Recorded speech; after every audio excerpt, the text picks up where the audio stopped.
Somebody said, Andrew, you have a social media addiction and an internet addiction. Oh yeah, no, that goes without saying.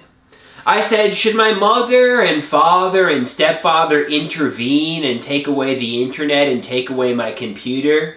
They say, quite frankly, you should live stream yourself with your cell phone smashing your computer, because really, social media is not your ticket to riches and fame. It's your ticket to pouring your life down the drain.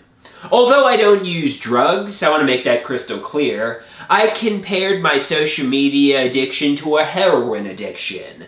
I'm like a metaphorical heroin addict, and my drug, my heroin, is social media. And they said, Andrew, that's not true, and that's disparaging to heroin addicts because you don't have a chemical addiction. You just have a mental addiction. You know, you're not chemically addicted to anything. Okay, fair enough.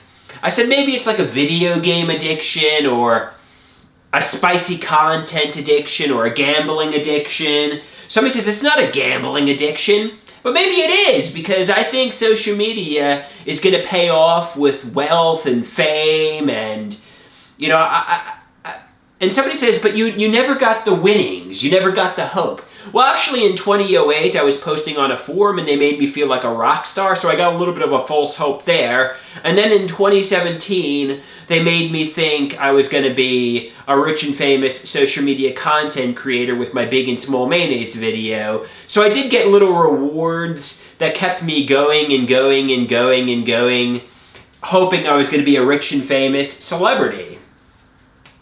So it is a little bit like a gambling addiction.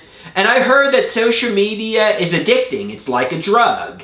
And, you know, I'm really addicted. But, you know, I can't blame my mother, father, and stepfather for the lack of intervention. Ultimately, it's my responsibility to police myself. It's my responsibility to get off social media and realize I'm wasting my life. Go anywhere. Do anything, you know? Social media is toxic for me. It's an addiction. I've wasted years, maybe 10 years, 15 years, into this pipe dream, thinking I'm going to be famous from social media. I'm pouring my life down the drain.